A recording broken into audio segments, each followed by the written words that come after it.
Segundo a Secretaria da Segurança Pública, 750 mil pessoas participaram da manifestação, que ocupou 9 quarteirões da Avenida Paulista. Olá, eu sou Marília, repórter digital do canal Saiu no Diário Oficial Notícias. Se inscreva e ative o sino para receber notícias diárias sobre os principais acontecimentos da política brasileira, como por exemplo, decretos presidenciais, decisões do STJ e STF e muito mais. Está gostando do conteúdo?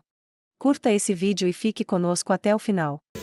Era por volta das 3 da tarde quando Bolsonaro subiu no caminhão de som, vestindo a camiseta da seleção brasileira e segurando uma bandeira de Israel.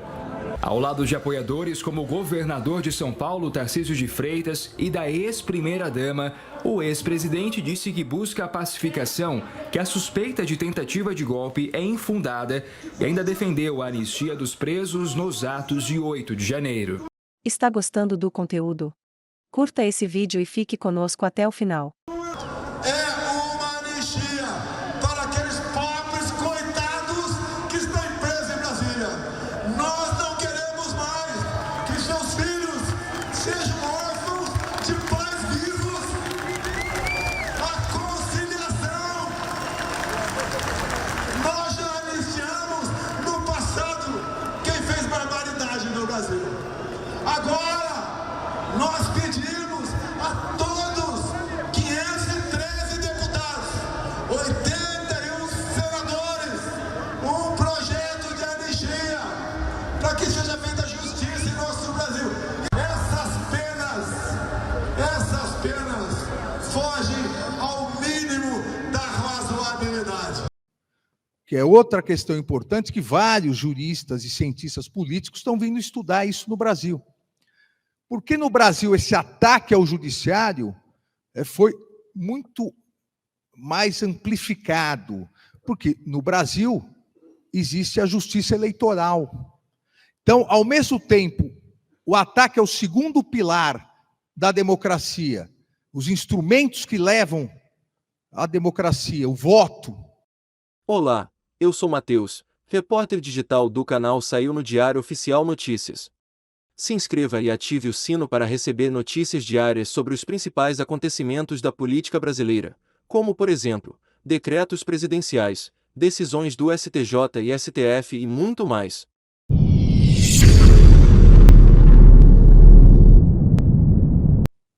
E o terceiro pilar, a independência do judiciário, no Brasil isso se misturou, porque é o poder judiciário, por meio da justiça eleitoral, que organiza, realiza, administra e julga as eleições.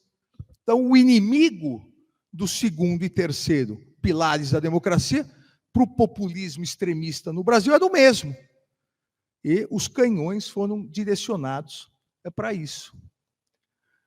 Esses três pilares resistiram no mundo todo, mas foram abalados. Nós não podemos nos enganar, nós não podemos baixar a guarda, não podemos dar uma de bambam contra o Popó, que durou 36 segundos.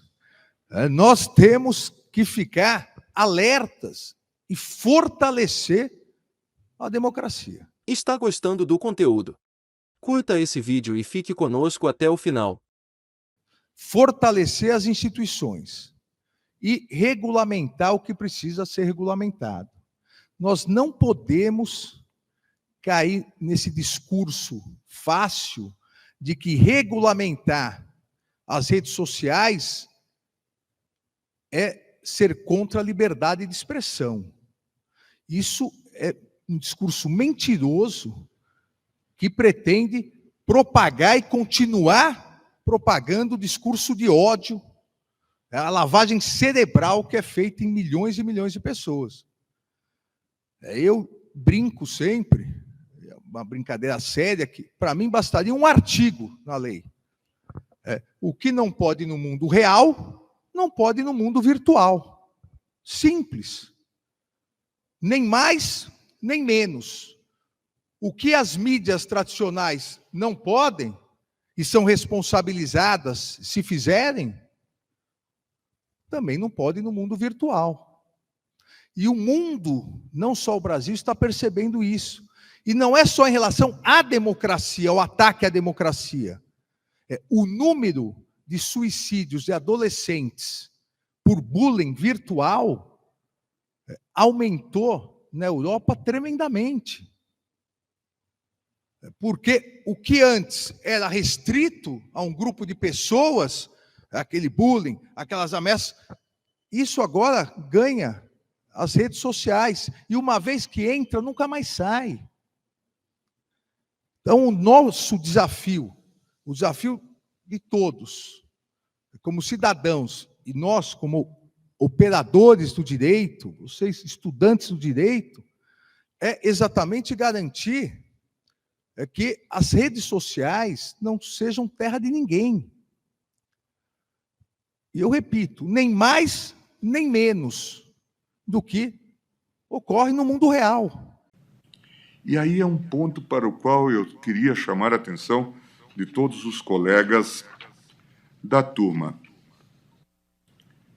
Entrevista concedida em 22/10/2018 por Carlos Fernando dos Santos, ex-integrante da Lava Jato, expõe como a Força-Tarefa se aproveitou do furor do combate à corrupção para esgarçar os limites semânticos da lei e atribuir ao MPF uma atribuição que o legislador outorgou ao CAD e à CGU.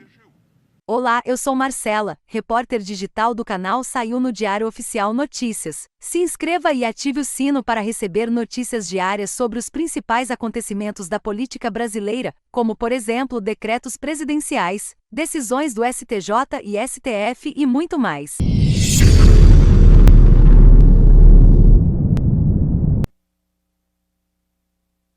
Vejam, senhores, eu vou ser lento na leitura, porque me parece que isso parece uma novidade nesse caso. Mas não deveria ser.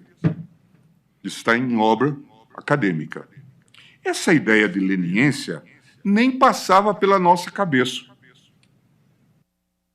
Quem fala é Carlos Fernando, que, segundo dizem, era o mentor da Operação Lava Jato. Mas, diante da natureza das nossas investigações, nós estávamos com questões de direito econômico, era um cartel das empreiteiras e nós tínhamos um colaborador que falava sobre esse cartel. Então, de alguma forma, nós nos aproximamos do CAD. Não sei se você sabe, mas eu e o Vladimir Aras desenvolvemos os primeiros acordos de colaboração premiada em crimes de colarinho branco, ainda em 2003, ainda quando não existia legislação. Então, nós já tínhamos uma experiência de que, muitas vezes, o sistema de legislação diretamente não nos dava esse papel. É ele quem o diz. Mas que era possível construir dentro do sistema de interpretação, senhora subprocuradora. De que nós tínhamos um papel primeiro nas colaborações de colarinho branco e agora na leniência, porque era evidente que a lei anticorrupção era frágil, ela não tinha elementos suficientes para atrair a empresa para um acordo. Aí, observando a prática do CAD, eu observei que, apesar da lei não falar sobre intervenção do MP, o CAD chama o MP para assinar os acordos. Mas se não estava lá, minha primeira pergunta era: por que o MP estava intervindo se ele não está na lei? Se ele não está lá, eu também não estou aqui. Mas se ele vai lá, eu também posso ir aqui. Veja que sofisticação do raciocínio jurídico. O raciocínio jurídico não é de muita complexidade. É de uma simploriedade, não é? É uma coisa pedestre, mas é disso que nós estamos falando. Quer dizer, a coisa da legalidade não tem relevância alguma para um tema dessa sensibilidade. Está gostando do conteúdo? Curta esse vídeo e fique conosco até o final. Eu já tinha experiência de que, se você tem um arcabouço do sistema que suporte, e você tem um bom motivo, que no caso eram as investigações da Lava Jato, você deve tentar. Atentem para as frases, atentem para o palavreado. Então nós resolvemos, basicamente, eu resolvi fazer esse acordo e convenci os colegas. As declarações desse entrevistado, Carlos Fernando, dão a magnitude do autoritarismo que subjaz setores do Ministério Público. Imbuídos de propósitos tacanhos, corromperam o sistema de justiça ao utilizar técnicas ilegais para alcançar esses objetivos, como promoção pessoal e alavancagem de projetos políticos. Carlos Fernando afirmou, sem nenhum pudor, que mentiu em entrevista para semear temor entre os empresários envolvidos na Lava Jato. Segundo ele, a estratégia baseada na teoria dos jogos, prestem atenção, por favor, foi essencial para o êxito da operação. Em menos de uma semana, surgiram os primeiros interessados no acordo de leniência. Acordo de leniência, ministro André, que não existia na lei e que ele sabia não existente. Que ele decidiu inventar a partir de uma mimetização do modelo do CAD, que tem lei. Bem, só que dentro daquela ideia da teoria dos jogos, não basta eu decidir isso, fazer acordos de leniência. De novo, Carlos Fernando. Eu tenho que comunicar às pessoas que existe essa possibilidade. Senão ninguém vai saber. Vai ficar só na nossa cabeça. Eu fiz essa entrevista. Ele deu uma entrevista dizendo que era possível fazer acordo de leniência. Mas não bastava eu, então, decidir e comunicar. Eu tinha que introduzir o dilema. Talvez ele esteja se referindo aqui, na teoria dos jogos, ao dilema do prisioneiro. Dilema era que só o primeiro se beneficiaria do acordo, tal como está previsto na lei do CAD. Aí eu fui um pouquinho além. Eu disse na entrevista que já existia uma empresa em conversação. Eu introduzi realmente o dilema, que era a urgência da decisão das demais. Quem chegasse primeiro ganharia. Ministro Toffoli. Essa gente continua solta e não está respondendo ao processo. Este fato era o único fato não verdadeiro, fato mentiroso, ele confessa.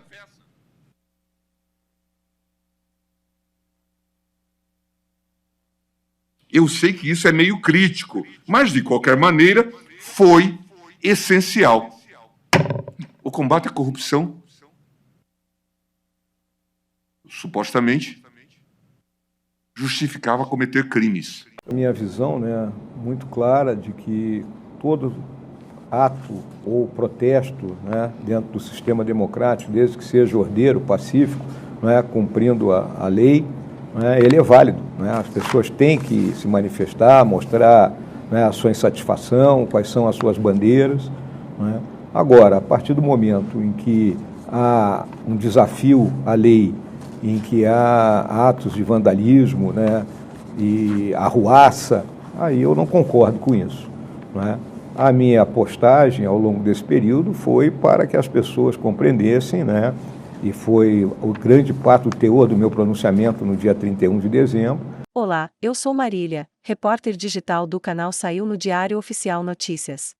Se inscreva e ative o sino para receber notícias diárias sobre os principais acontecimentos da política brasileira, como, por exemplo, decretos presidenciais, decisões do STJ e STF e muito mais.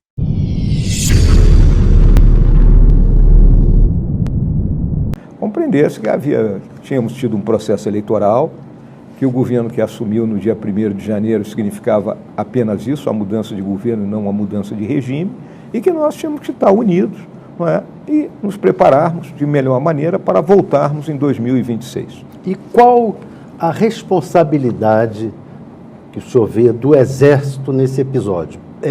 Especialmente mantendo aqueles acampamentos em frente ao quartel-general e, no caso do comandante do Exército, impedindo no dia 8 que a Polícia Militar entrasse lá para tirar algumas pessoas que se homiziaram nesses acampamentos. Até essas pessoas podem, eu queria saber do senhor, se o senhor não acha que alguns podem ter fugido por causa dessa atitude do comandante do Exército? Olha, Thales, em primeiro lugar, né, o Exército, né, já que você perguntou em particular o Exército há muito tempo, ele se baseia na sua atuação num tripé. Começa pela legalidade. Então, o Exército não age fora da legalidade, dentro daquilo que é a nossa missão constitucional e as leis, né, que regulam o nosso emprego. Age também, né, dentro da legitimidade que o Exército tem junto à imensa maioria da população brasileira. Né? Daí essa quantidade de gente que estava acampada na frente dos quartéis pedindo, né, uma intervenção do Exército. O Exército ouviu aquilo e não tomou nenhuma atitude, porque estaria fora do quê? Da legalidade. E também mexeria com o terceiro ponto do tripé, que é a estabilidade. Está gostando do conteúdo? Curta esse vídeo e fique conosco até o final. Então o Exército sempre buscou atuar dessa forma. Em relação a impedir a entrada naquela noite ali de 8 de janeiro, seria um banho de sangue, por uma razão muito simples. As forças da segurança pública estavam com os olhos injetados. Por quê? Porque durante a arruaça que aconteceu, houveram agressões a policiais militares. Então a turma queria revidar. Então, naquele momento, na frente, né, de uma instalação militar, se a gente permitisse que ocorresse, ou o Exército, não vou dizer a gente, né, o Exército permitisse que ocorresse aquilo ali, né, seria... Mas não foi um erro manter esses acampamentos durante tanto tempo? Não havia nenhuma determinação para retirar os acampamentos. Se fosse do MST, o Exército deixaria esses acampamentos esse tempo todo? Desde que não tivesse, né, obstruindo as vias, né, como não obstruíram naquele momento, né, o Exército não poderia fazer nada. Agora, esse episódio que o Thales comentou acabou sendo um dos motivos, das razões que o presidente Lula acabou demitindo o general Júlio César de Arruda com 20 dias, né, de ele... Nem isso, 10 dias, né? Não, acho 10, que foi um pouco mais. Dias. Foi um pouco mais. O que o senhor achou dessa demissão e como é que o senhor vê a relação do Exército, que tinha uma proximidade com o ex-presidente Jair Bolsonaro, como é que o senhor vê... Como é que o senhor acha que vai ser essa relação com o ex-presidente Lula, já que o próprio ministro da Defesa, Múcio, falou em quebra de confiança, em dificuldade de confiança? Como é que o senhor acha que vai ser e como é que o senhor avalia a demissão do comandante? Vou começar de trás para frente, né? Eu acho que o presidente Lula ele não tem nenhum motivo para desconfiar das suas Forças Armadas, em particular do seu Exército. Ele foi presidente por 8 anos no Brasil, né? E em nenhum momento, né, as Forças Armadas, em particular o Exército, constituir algum tipo de problema para ele. Muito pelo contrário, auxiliaram, né, de forma, né, dioturna as mais diversas ações e políticas que foram estabelecidas pelo governo dele. Uma coisa também tem que ficar muito clara: as Forças Armadas, elas, independente de gostarem ou não da pessoa, né, elas prestam a sua continência ao posto que a pessoa ocupa e não ao homem. O americano tem uma frase lapidar para isso, não é? We don't salute the man, we salute the rank. Né? Então, essa é a realidade. O presidente será respeitado como presidente da República. Eu acho que, né, os elementos, os fatores que ele levou para tomar a decisão de afastar em tão curto espaço de tempo um soldado profissional do calibre do general Arruda, né, eu desconheço quais foram. Né? Na minha visão, não foi uma boa decisão. O presidente Bolsonaro defende um papel moderador das Forças Armadas. O senhor acha que as Forças Armadas devem ter esse papel moderador? Eu não vejo dessa forma. E também não via muito, viu, Thales, o presidente pregar nesse sentido. O artigo 142. Aí está em discussão no Congresso também, já emendando. O artigo 142 é importante que as pessoas compreendam, né? A minha análise muito clara do artigo 142 é o seguinte: o Brasil tem 4 objetivos nacionais permanentes: a integridade do território, a integridade do patrimônio, a democracia e a paz social. Quando você olha as missões que estão definidas, as 3 missões definidas para as Forças Armadas no artigo 142, você vai ver que estão exatamente de acordo com os nossos objetivos nacionais permanentes. Não vejamos. Né? Integridade do território e integridade do patrimônio é defesa da pátria. Garantia dos poderes constitucionais é democracia. E garantia da lei e da ordem é paz social. Então, há uma, vamos dizer assim, de um momento para outro, muita gente começou a falar em 142, mas sem entender o espírito do legislador, não é, do Constituinte de 88. A discussão de 142 é em torno do desentendimento entre um poder judiciário, por exemplo, o Supremo, e o Executivo ou o Legislativo, e aí o Exército poderia intervir. É a questão da garantia dos poderes constitucionais. É algo que tem que ser interpretado. Eu interpreto que é o seguinte: a garantia dos poderes constitucionais é as Forças Armadas, em particular o Exército, manterem a estabilidade, a legalidade, de forma que os três poderes possam atuar independente e harmonicamente. Mas há uma discussão, alguns parlamentares têm colocado essa discussão de rever o artigo 142, mudar um pouco da redação. O senhor, agora no Senado, o senhor acredita que essa discussão deve prosperar ou o senhor não vê? Eu acho que não razões? prospera. Essa é uma discussão mais destinada a criar tumulto e barulho, não é? Porque a missão é clara, a missão está muito clara, não é? E se você olhar a história do Brasil, o que acontece é que todo mundo fica olhando no retrovisor e não consegue compreender o que foi a história do Brasil, né? Fica parado olhando para 1964. Minha gente, vai fazer 60 anos disso aí. Tá? Já passou 2 gerações nessa brincadeira. 1964 é o ápice das intervenções militares que começam com a proclamação da República, não é? Passam pelas revoltas ali de 1922, 24, por 30, não é? Pela própria intentona comunista em 35, pelo golpe do Getúlio em 37, pelas quarteladas para impedir a posse do Juscelino em 55, pela crise da legalidade e chega em 64. Se a gente for olhar que os tenentes de 22 eram os generais de 64, a gente compreende isso aí. De lá para cá isso mudou. Então é importante que a população como um todo entenda e as pessoas, né, principalmente porque, lamentavelmente, né, na sociedade brasileira há um profundo desconhecimento do que são as suas Forças Armadas e, em particular, o Exército. Mas as Forças Armadas, desculpa, Thales, mas as Forças Armadas, por exemplo, nessa situação do Bolsonaro, elas ficaram até numa encruzilhada porque elas, no final, acabaram apanhando dos dois lados. Do lado dos bolsonaristas, dizendo que elas eram, enfim, covardes, que não estavam atuando, e do outro lado, dizendo que elas estavam tentando um golpe. Enfim, para deixar claro, não existe a possibilidade, na sua avaliação, pelo que o senhor está falando, de um golpe, né, das Forças Armadas. E como é que o senhor avalia a imagem das Forças Armadas depois desses 4 anos de governo Bolsonaro? Todo mundo diz, o Exército saiu arranhado, a turma que é mais extremista aí da direita, né, chama de covarde, melancias, não sei mais o que. Aí o Exército, quem é que está trabalhando, né, diuturnamente no socorro às vítimas lá em São Sebastião? Quem é que está lá na terra indígena Yanomami? Né? E em outras tantas atividades que estão ocorrendo no nosso país. Então, as missões continuarão a ser cumpridas, né? As Forças Armadas, em particular o Exército, se atém às suas 2 colunas mestras, a disciplina e a hierarquia. E somos terminantemente contrários à introdução da política dentro dos quartéis, porque uma coisa é lapidar. Se a política entra pela porta da frente, a disciplina e a hierarquia saem pela porta dos fundos. O senhor falou de 1964, o presidente Jair Bolsonaro meio que tem uma certa fixação em 1964. Né? E, por conta disso, na gestão dele, ele acabou instrumentalizando um pouco os militares. E daí isso que a Carla colocou, da questão de a imagem dos militares ter saído arranhada desse período. O senhor acha, eu queria saber do senhor, se o senhor acha, primeiro, foi daninha essa atuação do presidente Jair Bolsonaro de trazer muitos militares para o centro da ribalta?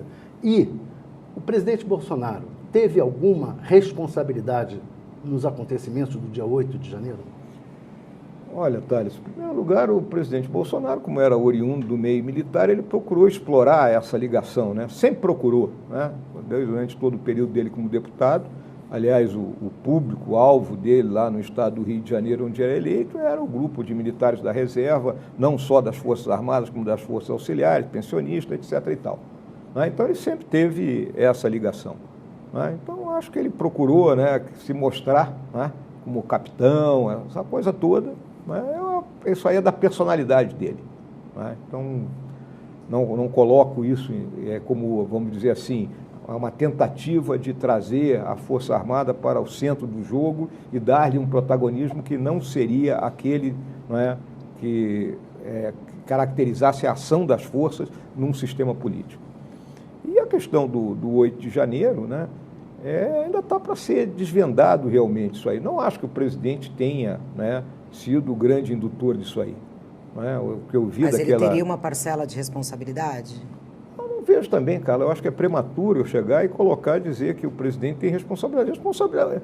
Imagina o seguinte, uma manifestação que partiu que não tinha liderança.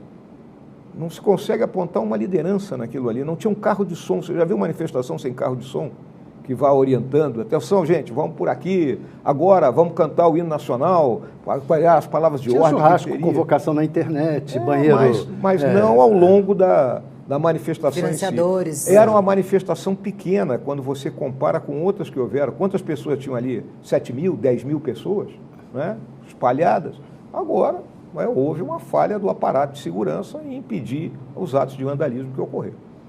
O senhor acha que essa falha nos aparatos de segurança não estaria também relacionado ao que a gente fala de o bolsonarismo, que também é forte nas polícias, por exemplo?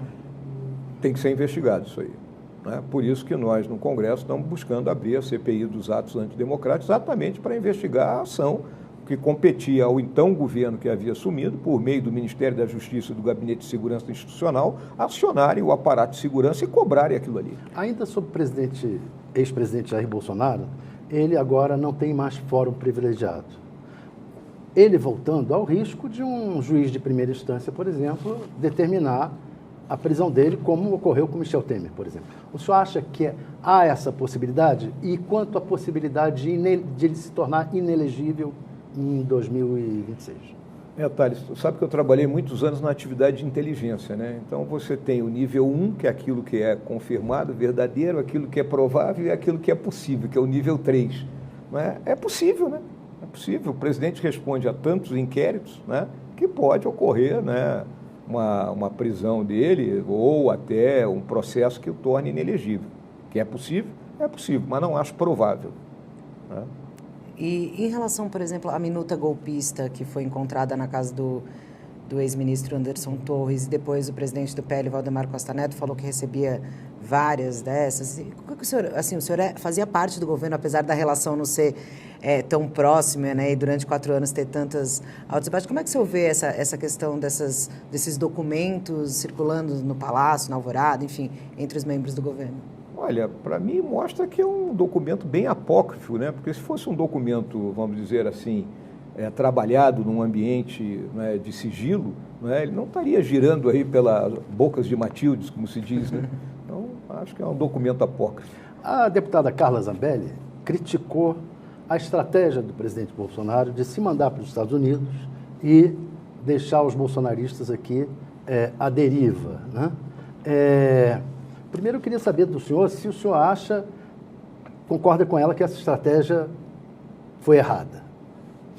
E segundo, se for possível, em função desse bolsonarismo à deriva, foi lançada aí a candidatura da Michele Bolsonaro possível candidatura da Michele Bolsonaro pelo Valdemar Costa Neto.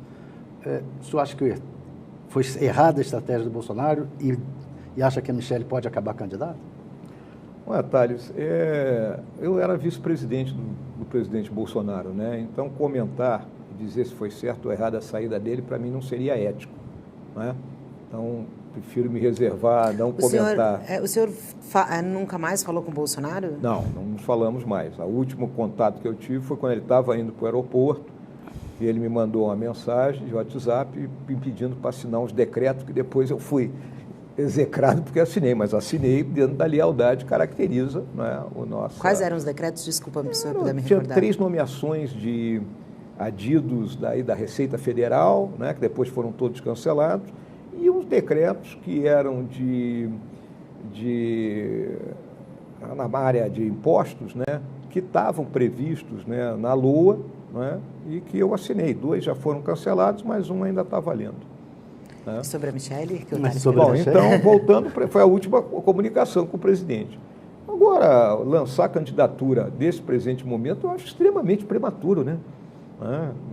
Ainda tem muita espuma nesse chupe. Então, vamos deixar, né, esse governo apresentar aí o que ele quer apresentar, vamos ver se ele vai ser bem-sucedido, se não vai ser bem-sucedido, né? E vamos ver quem, no momento aprazado, será aquela pessoa que terá condições de enfrentar o candidato da situação. O senhor vê na Michelle essa possibilidade? Aliás, pode até comparar a possibilidade dela com a do Tarcísio de Freitas e até a do senhor. Olha, Thales, eu vejo hoje que a liderança, né, existente ainda nessa hoste, nesse grupo da direita, é do presidente Bolsonaro. Né? Todos os lugares que eu vou, as pessoas me perguntam por ele. Tá? Então, isso é uma realidade. Tá? Então, ele tem essa liderança. Então, vamos aguardar aí né, os nomes citados. Acho que o Tarcísio, né, realmente, né, dependendo aí, obviamente, do desempenho que ele tiver em São Paulo, que eu, conhecendo a competência dele, julgo que ele terá um desempenho muito bom, né? Ele poderá se cacifar, ou poderá aguardar para um futuro mais à frente, já que ele é um cara bem novo ainda. O senhor falou da relação com o Bolsonaro, no último contato foi ali, então, dia 30 de dezembro, aproximadamente. No dia 31, o senhor convocou a Cadeia Nacional de Rádio e Televisão, fez uma mensagem em que defendeu ali as Forças Armadas, fez críticas aos três poderes e uma série de críticas também veladas ao presidente Bolsonaro. Não citou nominalmente ele, mas estava dizendo ali uma questão de lideranças que ajudaram a estimular o cenário de caos. Assim, eu queria entender, qual foi a sua intenção naquele momento, né, de usar, o senhor estava em presidente em exercício, então usar o cargo de presidente no último dia do ano para fazer essa mensagem, e se o senhor acha que o presidente Bolsonaro, porque foi o discurso de alguns bolsonaristas, se o senhor acha que o presidente Bolsonaro o considerou um traidor, e se o senhor, de alguma forma, traiu o presidente Bolsonaro nessa situação? É absoluto, né? Eu acho que a pessoa que interpretar e olhar o que eu pus, as três grandes mensagens que eu coloquei naquele discurso, né, vai entender. Em primeiro lugar, eu considerei que era minha responsabilidade defender o nosso governo. Nosso governo não estava sendo defendido. Nosso governo fez coisas maravilhosas, como todo governo teve erros, obviamente, mas tem coisas maravilhosas. Então, procurei mostrar, né, os dados econômicos, né, os avanços que houveram ao longo do nosso governo, defender as nossas Forças Armadas, que estavam sendo tão atacadas por ambos os lados naquele momento, né, e também expressar para aquela população que estava nas ruas que compreendesse, né, que o comunismo não seria instalado no dia 1º de janeiro no Brasil, né, conforme vinha circulando aí pelas redes sociais. O que ia começar era um novo governo, mas o regime se manteria o mesmo. Então, essa foi a minha intenção. Só então, indo já para um pouco para o... A gente ainda tem mais assunto para falar do Bolsonaro, mas indo um pouco para o Senado, como é que o senhor pretende ser oposição no Senado? A gente tem... o PL fez muitos senadores, o bolsonarismo fez muitos senadores. O senhor pretende ser um representante do bolsonarismo no Senado, ser mais independente se dissociar um pouco do Bolsonaro? Como é que o senhor imagina seus 8 anos ou 4, eventualmente, no Senado? Olha, Carla, eu gostei muito de umas primeiras palavras que o presidente Bolsonaro pronunciou agora lá em Miami, dizendo para acabar com essa história de bolsonarismo. Achei interessantíssimo ele falar isso aí. O que nós temos é um movimento da direita, né? E isso eu acho que foi a grande obra do presidente Bolsonaro, que colocou a direita de novo no jogo, porque aqui no Brasil ninguém era de direita, né? Era todo mundo escondido, né? A minha visão, né, e eu tenho deixado claro, eu faço oposição ao governo, mas não faço oposição ao Brasil. Diferente, né, do Partido dos Trabalhadores, que sempre fez oposição ao Brasil.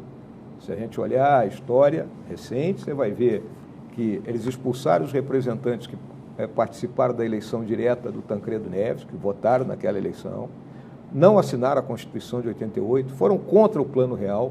Então, ou seja, é uma trajetória sempre de ser radical, independente da ideia ser boa ou ruim.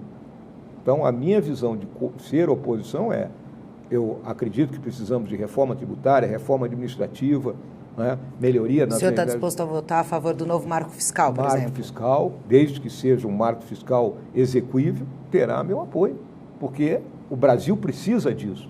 Agora, essas outras ideias, né, que a gente vê girando por aí não terão meu apoio. O que o senhor está achando do Fernando Haddad nesse início? Acho que ele está com uma certa dificuldade, né, pelo próprio posicionamento do presidente, né, que tem que compreender que assumiu o governo, né, numa situação totalmente diferente de 20 anos atrás. O mundo é outro, o país é outro, né, A situação fiscal é outra e ele tem que compreender que governo é igual a casa da gente. Ele e o Lula. Ele, Lula. E o Haddad. E o Haddad tem que fazer o Lula entender isso aí. Tá certo. Então é a responsabilidade dele. Mudando um pouco, o senhor acha que em 4 anos, se o Bolsonaro fosse reeleito, em 4 anos de governo, os Yanomamis seriam extintos? Isso é um absurdo, né, Thales, dizer que está havendo um genocídio dos Yanomamis, né? Você olha, observa bem o seguinte, a terra indígena Yanomami, ela é um L, né? Fazendo aqui essa posição do L. Então tem essa perna do L que fica lá em Roraima.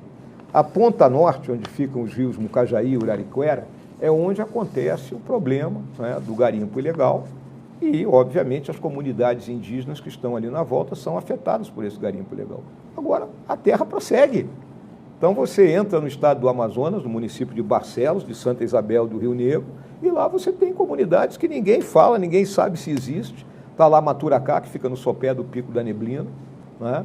Que fazia parte da minha área de segurança quando eu era comandante da 2ª Brigada de Infantaria de Selva em São Gabriel da Cachoeira. Então, falar em extinção dos Yanomamis é uma balela. Mas tem alguma solução? A solução é o Estado estar presente. Isso nós falamos, servi na Amazônia desde o início dos anos 90. Né? Os problemas são recorrentes.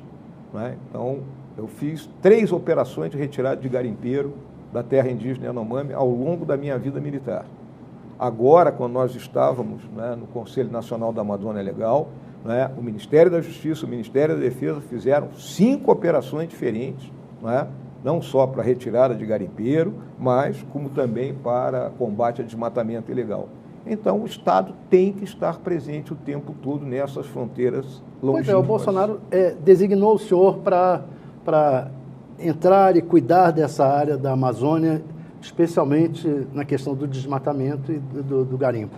O senhor acha que o senhor fez um bom trabalho, que deu resultado? Porque o que se diz é que aumentou o desmatamento lá grandemente na época. Na realidade, Thales, no nosso último ano, né, no ciclo que terminou em agosto de 2022, nós fizemos a redução do desmatamento. Pequena, mas fizemos. Ou seja, nós conseguimos conter um avanço que estava ocorrendo. Tá? Eu não tinha uma função executiva, minha função era aquela do por favor.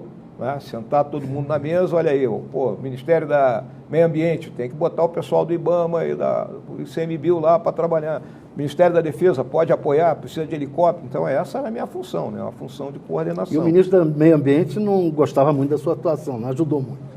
Não, o Joaquim Leite foi muito parceiro nisso aí. Eu falo do Ricardo. O Ricardo eu tive pouco contato com ele, na realidade. General, um outro assunto que o senhor também tratava muito quando era vice, que é de relações internacionais aí, sobre a guerra da Rússia, né? Chega um ano desse conflito agora, exatamente. E eu queria saber 2 opiniões. O senhor acha que o Brasil tem que, de alguma forma, municiar a Ucrânia? E uma segunda pergunta. O presidente Lula tem dito, e no encontro com o presidente americano Joe Biden, falou que acha que o Brasil pode ter protagonismo para ajudar nessa pacificação. O que o senhor acha dessa ideia do presidente Lula, do Brasil assumir esse protagonismo e ajudar nessa pacificação? Bom, em primeiro lugar, a gente tem que entender que o Brasil é um país da civilização ocidental.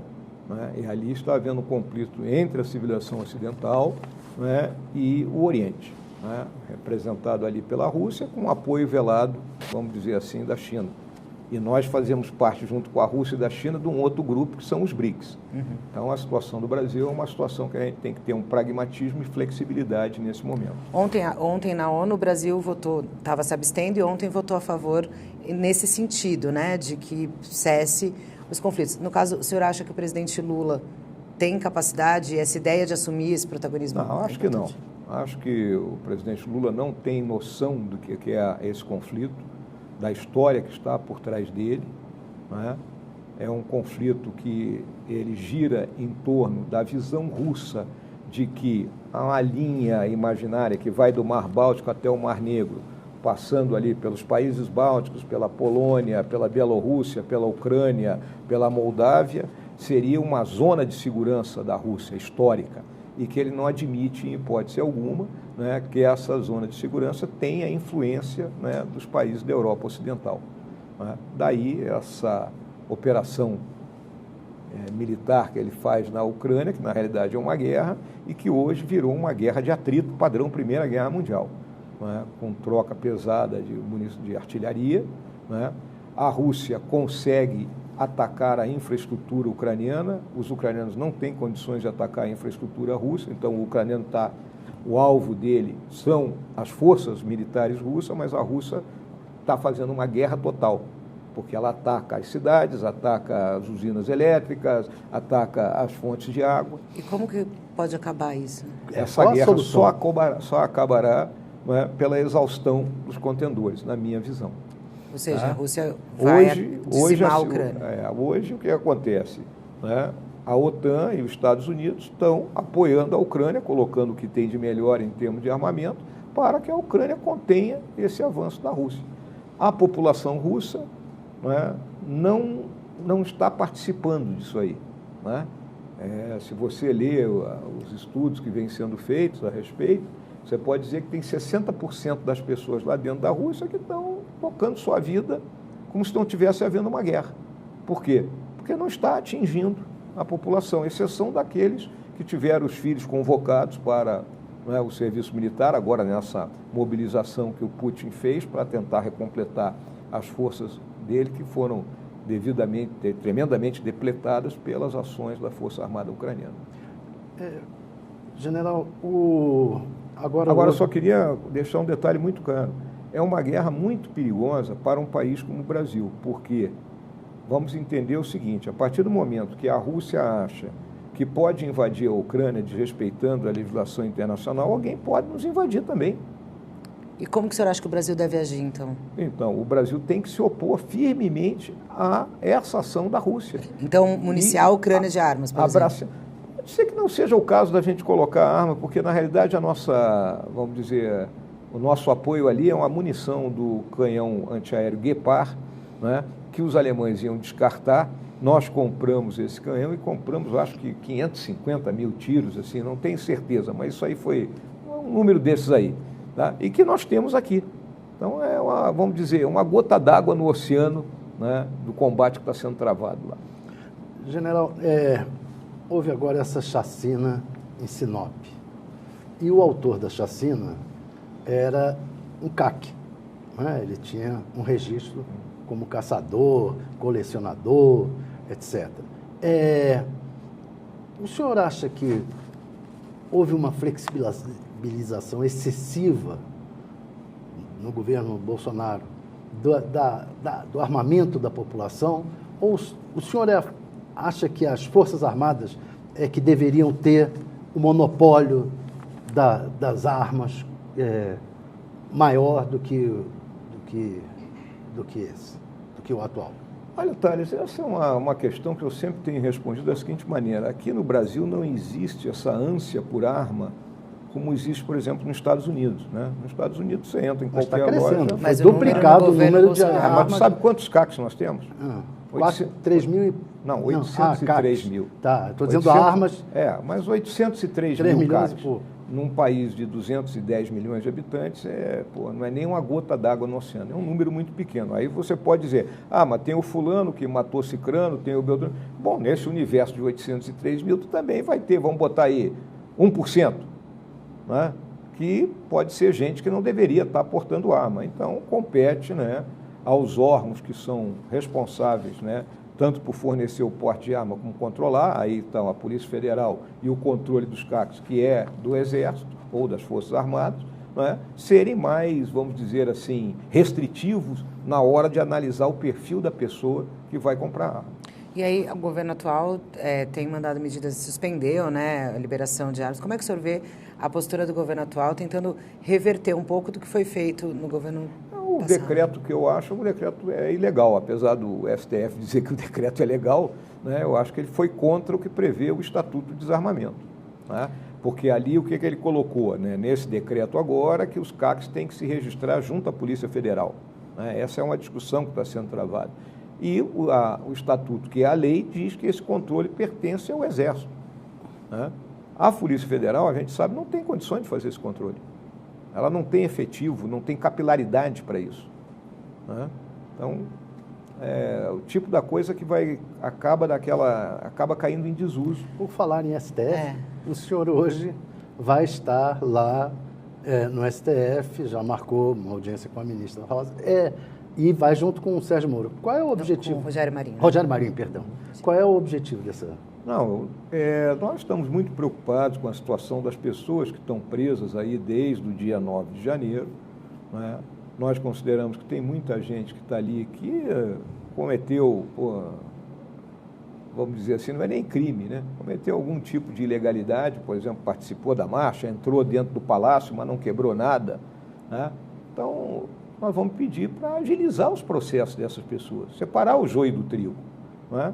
E essas pessoas, então, que paguem multa, que cesta básica, prestem serviço comunitário, existem N penas, né, que podem ser colocadas para as pessoas que, vamos dizer, invadiram patrimônio público, mas não depredaram. Mas o senhor não acha estranho? É isso, a própria invasão em si não é esquisito? Porque, por exemplo, eu estou numa manifestação, eu começo a ver que eu invado um prédio público.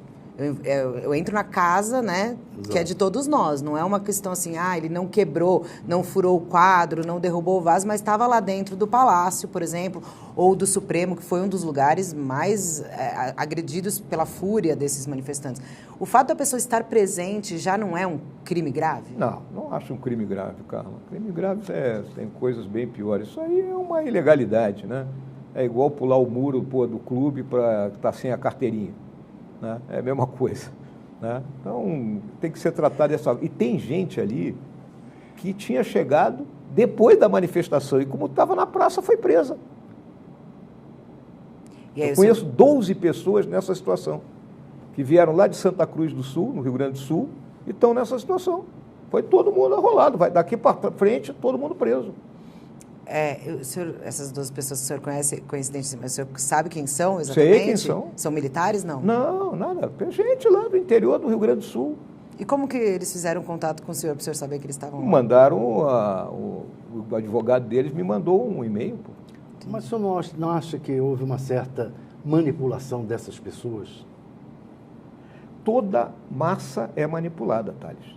A massa, a partir do momento que ela entra em movimento, né, se não tem alguém que vai manter o controle daquela massa ou tem uma força oponente capaz de contê-la, a massa ela é imprevisível. Né? Ao longo aqui da história, aqui no Brasil, nós já vimos N movimentos. Né?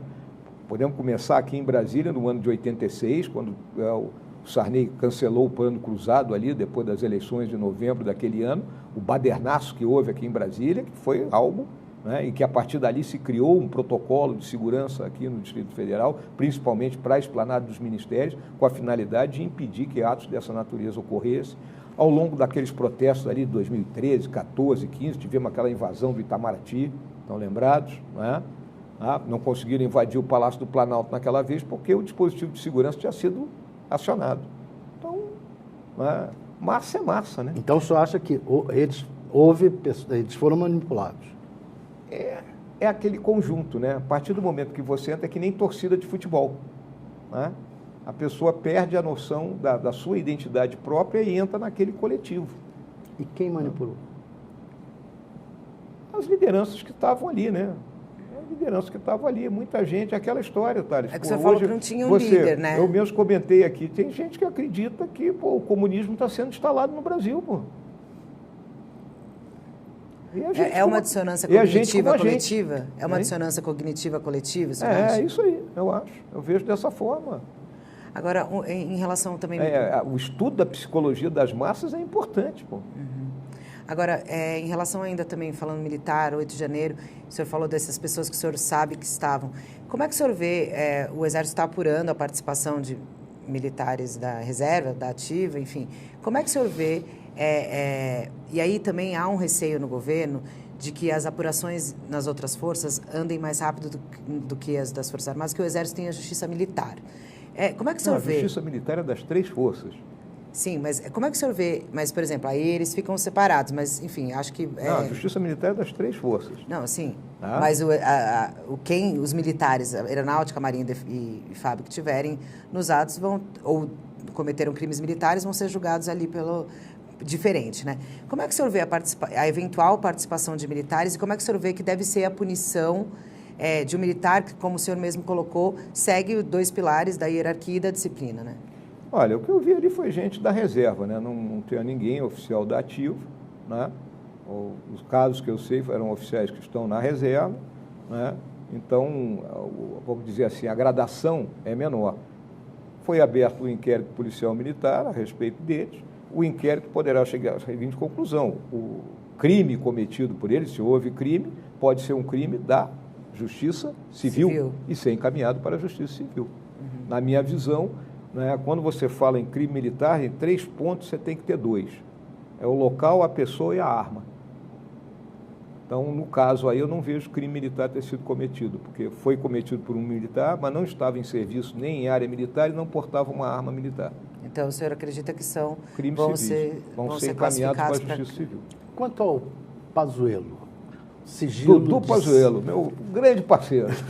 O sigilo de 100 anos para a apuração em torno de ele ter participado de uma manifestação como militar da ativa. Primeiro, o que o senhor achou disso, dessa participação na manifestação? Segundo, o sigilo de 100 anos, o senhor acha correto isso? Não, terceiro, por que foi colocado esse sigilo tão grande? Que agora está quebrado e a expectativa é que seja revelado em breve o que exatamente... Por que, Thales? Vou responder em francês, je ne sais pas. Agora... Eu, se fosse o comandante do Pazuello, dava uma advertência nele e resolvido o problema. Né? Resolvido o problema. A senhora acha que o Exército errou, na época era o Paulo Sérgio, errou em não punir? Decisão do comandante. A decisão a gente não discute, a gente cumpre. Agora, se eu, Hamilton Mourão, fosse o comandante, eu dava uma advertência. O que se diz é que todo o alto comando era a favor da... Eu dava uma advertência. Que todo o alto comando era a favor da advertência. Que é meu amigão. Pô, servimos juntos, trabalhamos juntos no Departamento de Educação e Cultura do Exército, é um cara fantástico, é um planejador meticuloso, brilhante, vai fazer um excelente trabalho no Mas o senhor não tem nenhuma crítica à condução dele na pandemia como ministro da Saúde? O Brasil registra o número de óbitos. O Pazuello recebeu para agarrar um touro à unha, né? A missão de agarrar um touro à unha, ele procurou acertar a questão logística, né? Num país de dimensões continentais como o nosso, com as dificuldades da desigualdade existente no Brasil, né? Acho que ele fez um bom trabalho. Senador, eu queria falar também de um outro tema que eu sei que o senhor o acompanha ainda na esfera internacional, sobre a questão da carne brasileira. Essa semana a gente teve um registro da vaca louca. E a China e o Brasil têm um acordo desde 2015 que, quando tem um caso, já se suspende as exportações. Queria saber se eu acho que é um momento de talvez rever isso, como é esse acordo, como é que fica essa questão? Olha, a questão da proteção, né, da segurança alimentar é uma questão complicada, é uma questão que é muito cara lá para a China, né? A China... ela não pode se dar o luxo de acontecer 2 coisas lá dentro, né? Instabilidade social, né? E falta de segurança alimentar, né? Então, ela tem que estar cuidando disso, porque é uma massa de gente, né? E nós somos um grande fornecedor, né? Então, eu acho que a gente tem que procurar um acordo que mostre de onde está vindo o produto, né? Por exemplo, essa situação que aconteceu agora, uma pequena propriedade lá do Pará, que não tem uma quantidade tão grande de cabeça de gado, seria mais uma doença autoinduzida, não seria uma doença que teria sido transmitida, o animal já foi queimado. Então, eu acho que isso cada caso vem sendo negociado, não é simples a negociação com os chineses, né? E a gente tem que trabalhar, né, sempre buscando, né, qual é a minha visão? Aumentarmos cada vez mais a nossa corrente de comércio e colocando mais valor agregado nisso aí. O senhor foi um crítico da atuação do governo Bolsonaro com relação à China naquele início atritado, né? O senhor espera que o governo Lula vai ter um relacionamento melhor ou pior do que o governo Bolsonaro? Olha, Thales, na realidade, né, você veja bem o seguinte, quando nós chegamos aqui na transição em novembro de 2018, eu tomei conhecimento da existência da COSBAN, do vice-presidente sendo presidente da COSBAN. Não tinha reunião desde 2015, né? Então nós íamos entrar em 2019 com 4 anos sem reunião. E levei ao presidente Bolsonaro, né? O presidente deu a luz verde E em maio nós estávamos na China fazendo uma reunião que foi extremamente profícua. Mantivemos esse contato o tempo todo, né? A pandemia, os chineses não saíram para lugar nenhum. Nós provocamos o tempo todo a realização da reunião da COSBAN de forma presencial, que seria aqui no Brasil. Terminou sendo de forma virtual, um excelente resultado também, tanto que no dia da posse do presidente Lula, o vice-presidente chinês que estava aqui, o Wang Shan, fez questão de vir conversar comigo, me visitar, para agradecer todo o trabalho que nós fizemos, no sentido de melhorar, né, as relações bilaterais e manter a nossa corrente de comércio. Então, acho que o caminho está dado e o governo do presidente Lula tem essa vereda para prosseguir. O senhor só não respondeu a minha pergunta. O senhor foi um crítico da atuação do governo Bolsonaro na relação com a China. O que eu quis te mostrar foi o seguinte... ao senhor se vai ser melhor com o Lula do que foi com o Bolsonaro. O que eu quis mostrar que não foi tão ruim essa relação. E mostrar que, de imediato, vê o seguinte, a gente assume o governo em janeiro e em maio já faz a reunião com os chineses, mostra a disposição do presidente Bolsonaro. Tá?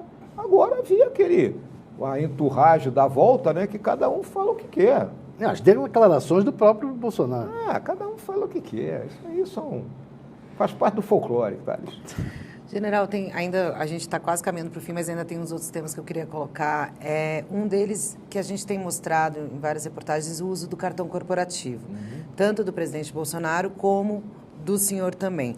Pelos dados que eu tenho aqui, nesses 4 anos, do primeiro ano do senhor como vice para o último, seus gastos subiram 280%. No final, o senhor gastou, no último ano, 1,6 milhão no cartão corporativo.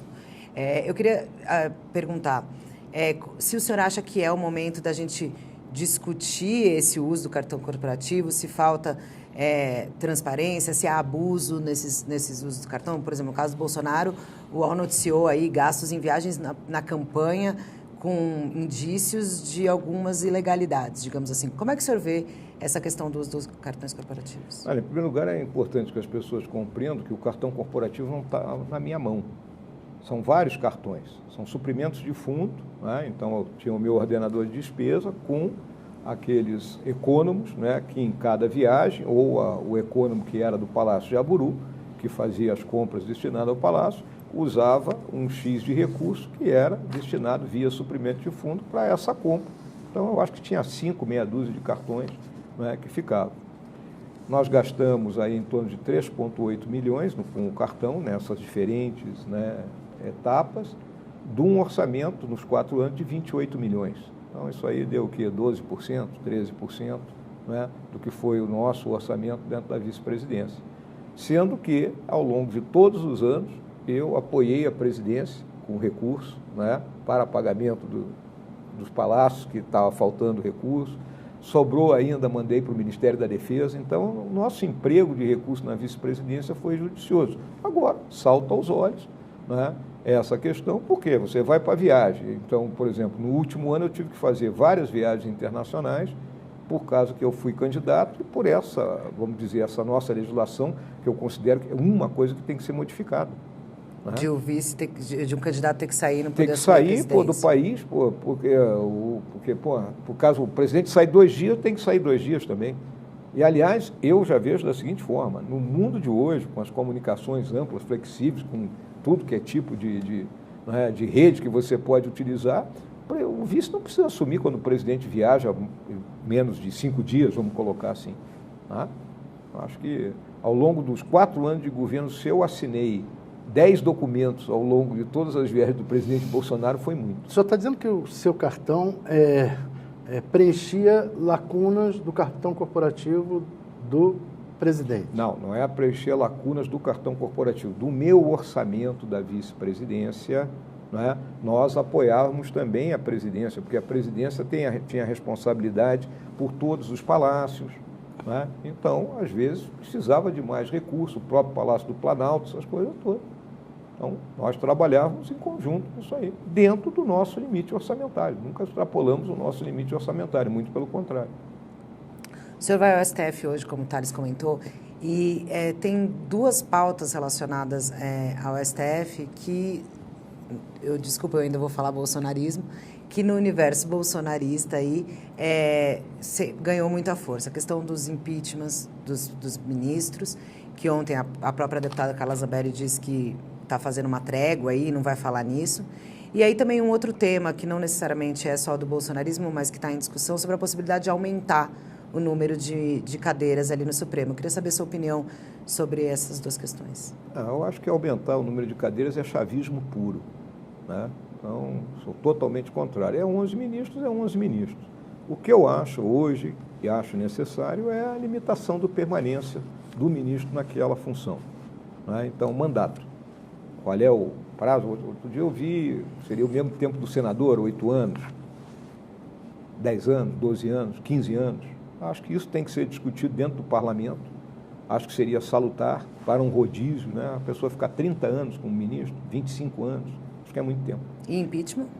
Impeachment eu considero uma solução, vamos dizer, drástica. O senhor não vê condições hoje do Senado discutir o impeachment como o presidente Bolsonaro defendia, no caso especificamente do Alexandre de Moraes? Olha, tá bom, você faz o impeachment do Alexandre de Moraes, o Lula vai escolher um outro ministro.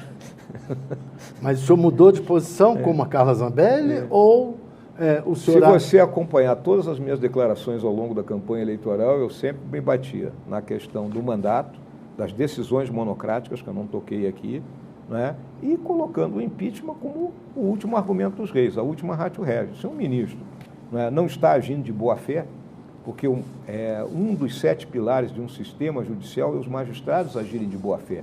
Se comprova que um magistrado não está agindo de boa-fé, que se faça. E qual foi sua impressão sobre a atuação do Alexandre de Moraes? Ele agiu de má-fé ou de boa-fé? Não, acho que o ministro Alexandre de Moraes ele está com um poder excessivo, e já me referi a essa questão. Ele não pode ser, ao mesmo tempo, investigador, né, denunciador e julgador, né? Então, as fases do devido processo legal estão resumidas numa única pessoa. Isso, para mim, está errado. E quem deveria colocar um freio nisso aí seria o Conselho Nacional de Justiça. Falando de justiça, senador, num caso que parece não ter muito a ver com a classe política, mas tem, e que foi aí até um tema das perguntas que enviaram para a gente, para perguntar a sua opinião, em relação ao caso do jogador Robinho, que foi condenado na Itália por estupro. No governo passado, a Itália pedia colaboração do governo Bolsonaro para uma extradição que foi negado, depois pedia para que ele fosse citado no processo. Ontem, o STJ, a presidente do STJ, determinou que a PGR faça essa citação do jogador Robinho para que ele possa cumprir pena no Brasil.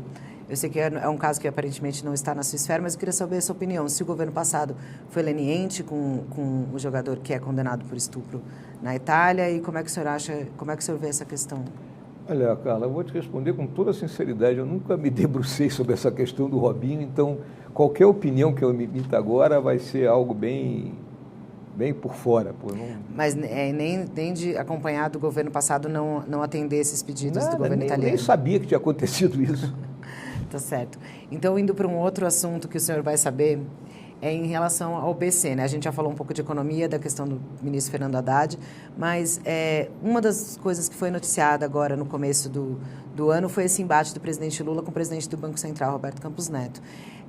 E aí, o que se discute de pano de fundo, em tese, é a taxa de juros do Brasil e a autonomia do BC. Eu queria saber, e aí há críticas do lado petista de que o Campos Neto estaria sendo, de novo, um bolsonarista aí nesse governo. Eu queria saber qual que é a sua avaliação sobre essa situação do BC e também sobre a taxa de juros do Brasil. Olha, Carla, um país como o Brasil, para enfrentar a inflação, ele só tem um remédio, que é aumentar a taxa de juros, de modo que ele enxugue a moeda corrente e, consequentemente, né, a inflação que nós tínhamos aqui, uma inflação de demanda que veio, né, nas costas da questão da pandemia, né, ela conseguisse ser reduzida, e é o que está acontecendo, né? Hoje, nós, comparativamente com outras economias, nós estamos com uma inflação abaixo, né? Comparado com o próprio Estados Unidos, com a Europa Ocidental. Não vou comparar com a Argentina aqui, porque aí é sem condições. Eu considero que o Banco Central independente, como guardião da moeda, é fundamental para a estabilidade econômica de um país. E o senhor acha que esse embate do presidente Lula com o Roberto Campos Neto é um jeito que acaba enfraquecendo o ministro Haddad? que eu vejo é que o presidente Lula está sentindo que a água vai bater no pescoço, né, porque a situação não está simples, ele tem que tomar algumas medidas, né, que vão contra aquilo que ele andava prometendo durante a campanha, ou seja, ele terá que, num primeiro momento, ser austero para depois, né, ser, vamos dizer assim, mais mão aberta, né? E ele não está querendo ser isso. E está querendo buscar um bode expiatório na pessoa do Roberto Campos Neto, que eu considero um homem sóbrio, habilidoso e resistente. Mas não foi, o Roberto Campos Neto, não foi um pouco leniente durante a campanha do Bolsonaro, condescendente com a gastança do Bolsonaro? Não, mas o Roberto Campos, ele era presidente do Banco Central, que tu fale que o Paulo Guedes, que foi o leniente... Mas ali ele não podia apertar mais? Não, o aperto monetário ele fez em cima da questão do juro, não era a questão do Banco Central aí, Thales. Não, apertar o juro. Né? Mas a gastança que o Bolsonaro não chegou aos pés da Dilma, né? Da tapa, né? Agora, então, para encerrar, a gente falou do Tarcísio, da Michelle. Teve essa semana uma outra coisa que ficou também criticada por bolsonaristas e por petistas, a ação do presidente Lula e do governador Tarcísio lá no litoral de São Paulo. Tem uma foto do Tarcísio sorrindo ali para o Lula. Eu queria saber, o senhor já encontrou o presidente Lula? Eu queria primeiro saber dessa questão dessa foto e dessa relação republicana entre o governador e o presidente da República, evidentemente, mas e aí eu queria saber se o senhor já se encontrou com o presidente Lula e se essa habilidade política do Lula, que aqui em Brasília se fala muito de conquistar adversários, o senhor não teme, ou o senhor acha que pode, de repente, ser conquistado pelo presidente Lula, digamos assim? Olha, se o Lula fosse louro, que nem a minha esposa se chamasse Paula, podia ser até que ele me conquistasse, né? Mas o que eu digo é o seguinte, as pessoas têm que entender que adversários políticos não são inimigos. Nós não somos adversários políticos, mas nós não somos inimigos. E em relação ao presidente Lula, eu sou um homem educado, né? A hora que nós tivermos que nos encontrar em algum momento, trocaremos um aperto de mão, mas ele sabe que eu sou adversário político dele e que não concordo em gênero, número e grau com a maioria das ideias que ele tem. Mais alguma coisa? Mas o senhor se dispõe a negociar com ele diretamente a aprovação de matérias e... Aquilo que é do interesse do meu estado, do Rio Grande do Sul, né? Eu julgo que, senão, não estarei fazendo o meu trabalho para o povo que me elegeu, né? Tá certo, senador. Muito obrigada pela conversa. Agradeço também, Thales. E obrigada a todos que acompanharam a gente até aqui. Muito obrigado, Carla. Muito obrigado, Thales. Um abração aí a todos. Um abraço, obrigado. Até mais. Que bom que você ficou aqui até o final. Nossos vídeos vão ao ar de segunda a sexta às 19 horas. Compartilhe esse vídeo para que mais pessoas saibam o que está acontecendo em nosso país. Vejo você no próximo vídeo.